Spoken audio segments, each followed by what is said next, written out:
ದೇವರ ಪರಿಶುದ್ಧ ನಾಮಕ್ಕೆ ಸ್ತೋತ್ರವಾಗಲಿ. ಈ ಸಮಯದಲ್ಲಿ ದೇವರ ವಾಕ್ಯವನ್ನು ಧ್ಯಾನಿಸೋಣ. ಮತ್ತಾಯನು ಬರೆದ ಸುವಾರ್ತೆ 7ನೇ ಅಧ್ಯಾಯ 7ನೇ ವಚನ ಓದಿಕೊಳ್ಳೋಣ. ತೀರ್ಪು ಮಾಡಬೇಡಿರಿ, ಹಾಗೆ ನಿಮಗೂ ತೀರ್ಪಾಗುವುದಿಲ್ಲ. ನೀವು ಮಾಡುವ ತೀರ್ಪಿಗೆ ಸರಿಯಾಗಿ ನಿಮಗೂ ತೀರ್ಪಾಗುವುದು. ನೀವು ಅಳೆಯುವ ಅಳತೆಯಿಂದಲೇ ನಿಮಗೂ ಅಳೆಯುವರು. ನೀನು ನಿನ್ನ ಕಣ್ಣಿನಲ್ಲಿರುವ ತೊಲೆಯನ್ನು ಯೋಚಿಸದೆ ನಿನ್ನ ಸಹೋದರನ ಕಣ್ಣಿನಲ್ಲಿರುವ ರವೆಯನ್ನು ಯೋಚಿಸುವುದೇಕೆ? ನೀನು ನಿನ್ನ ಸಹೋದರನಿಗೆ ನಿನ್ನ ಕಣ್ಣಿನೊಳಗಿಂದ ರವೆಯನ್ನು ತೆಗೆಯುತ್ತೇನೆ ಬಾ ಎಂದು ಹೇಳುವುದು ಹೇಗೆ? ನಿನ್ನ ಕಣ್ಣಿನಲ್ಲಿ ತೊಲೆಯದೆಯಲ್ಲ, ಕಪಟಿಯೇ, ಮೊದಲು ನಿನ್ನ ಕಣ್ಣಿನೊಳಗಿಂದ ತೊಲೆಯನ್ನು ತೆಗೆದುಹಾಕಿಕೊ, ಆಮೇಲೆ ನಿನ್ನ ಸಹೋದರನ ಕಣ್ಣಿನೊಳಗಿಂದ ರವೆಯನ್ನು ತೆಗೆದುಹಾಕುವುದಕ್ಕೆ ಚೆನ್ನಾಗಿ ಕಾಣಿಸುವುದು. ನೋಡಿ ಪ್ರಿಯರೇ, ಈ ವಾಕ್ಯ ಭಾಗದಲ್ಲಿ ನಾವು ನೋಡುವಾಗ ಸಾಮಾನ್ಯವಾಗಿ ಅನೇಕವರ್ತಿ ನಾವು ಎಲ್ಲರ ವಿಷಯದಲ್ಲಿ ನಾವು ಎಲ್ಲ ವಿಷಯದಲ್ಲಿ ತೀರ್ಪು ಮಾಡುತ್ತೇವೆ. ಕುಟುಂಬದಲ್ಲಾಗಲಿ, ಕೆಲಸದ ಮೇಲಾಗಲಿ, ಅಕ್ಕಪಕ್ಕದ ಮನೆಯವರ ಮೇಲಾಗಲಿ ಅಥವಾ ಪರಿಚಯಸ್ಥರ ಮೇಲಾಗಲಿ ನಾವು ಅವರು ಹಾಗೆ, ಅವರು ಹೀಗೆ, ಅವರು ಇಂಥವರು, ಅವರು ಅಂಥವರು ಎಂದು ನಾವು ಪ್ರತಿಯೊಂದು ವಿಷಯದಲ್ಲಿ ನಾವು ತೀರ್ಪು ಮಾಡುತ್ತೇವೆ ಪ್ರಿಯರೇ. ಆದರೆ ಇಲ್ಲಿ ವಾಕ್ಯವು ಹೇಳುತ್ತಿದೆ, ನೀವು ತೀರ್ಪು ಮಾಡಬೇಡಿರಿ. ಯಾವುದೇ ವಿಷಯದಲ್ಲಿ ಇನ್ನೊಬ್ಬರ ಮೇಲೆ ನೀವು ತೀರ್ಪು ಮಾಡಬೇಡಿರಿ ಎಂದು ವಾಕ್ಯವು ಹೇಳುತ್ತಿದೆ. ಅನೇಕರನ್ನು ನಾವು ನೋಡುತ್ತೇವೆ, ಅವರು ಎಲ್ಲ ವಿಷಯದಲ್ಲಿ ಪ್ರತಿಯೊಂದು ವಿಷಯದಲ್ಲಿ ತಪ್ಪು ಹುಡುಕುವವರಾಗಿರುತ್ತಾರೆ ಪ್ರಿಯರೇ. ಪ್ರತಿಯೊಂದು ಸಮಯದಲ್ಲಿ ಎಲ್ಲರ ಮೇಲೆ ತಪ್ಪು ಹುಡುಕುವವರಾಗಿರುತ್ತಾರೆ. ಆದರೆ ನಾವು ಪ್ರತಿಯೊಂದು ವಿಷಯದಲ್ಲಿ ತೀರ್ಪು ಮಾಡುವಂತಿಲ್ಲ.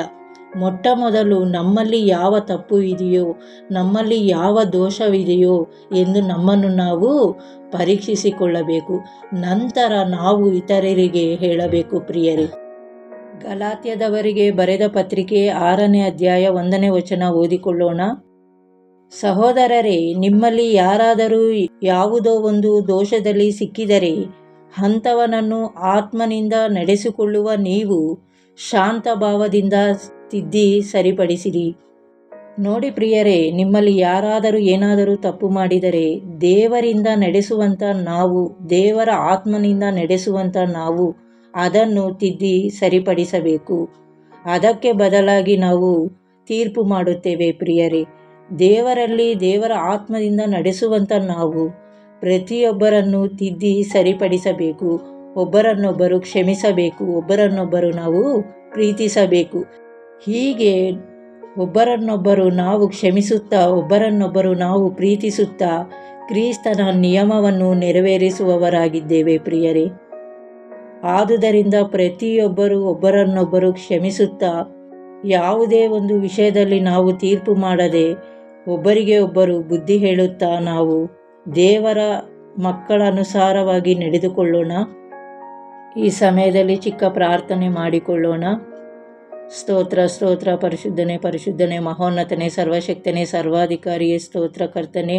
ಹೌದು ಕರ್ತನೆ, ಒಬ್ಬರ ವಿಷಯದಲ್ಲಿ ನಾವು ತೀರ್ಪು ಮಾಡದಂತೆ ಒಬ್ಬರನ್ನೊಬ್ಬರು ಕ್ಷಮಿಸುತ್ತಾ, ಒಬ್ಬರನ್ನೊಬ್ಬರು ಪ್ರೀತಿಸುತ್ತಾ, ಪ್ರತಿಯೊಂದು ವಿಷಯದಲ್ಲಿ ಅಪ್ಪ ಯಾರಾದರೂ ತಪ್ಪು ಮಾಡಿದರೂ ಅಪ್ಪ ಅವರನ್ನು ನಾವು ದೇವರ ಆತ್ಮನಿಂದ ನಡೆಸುವಂಥ ನಾವು ಅವರನ್ನು ತಿದ್ದಿ ಸರಿಪಡಿಸುವಂತೆ ಅಪ್ಪ ನಮ್ಮನ್ನು ಬಲಪಡಿಸು ಕರ್ತನೆ.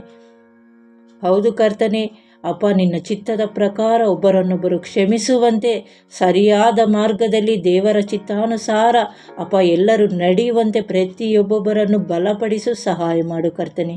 ಪ್ರಪಂಚದಲ್ಲಿರುವ ಪ್ರತಿಯೊಬ್ಬರನ್ನು ದರ್ಶಿಸಿ ಕಾರ್ಯವನ್ನು ಮಾಡು ಕರ್ತನೆ. ಎಲ್ಲ ವಿಶ್ವಾಸಿಗಳನ್ನು, ಪ್ರಪಂಚದಲ್ಲಿರುವ ಎಲ್ಲ ಸೇವಕರನ್ನು, ಪ್ರತಿಯೊಬ್ಬರನ್ನು ದರ್ಶಿಸಿ ಕಾರ್ಯವನ್ನು ಮಾಡು ಕರ್ತನೆ. ಈ ಚಿಕ್ಕ ಪ್ರಾರ್ಥನೆ ಯೇಸುವಿನ ಪರಿಶುದ್ಧ ದಿವ್ಯನಾಮದಲ್ಲಿ ಬೇಡಿ ಹೊಂದಿದ್ದೇನೆ ತಂದೆಯೇ, ಆಮೇನ್.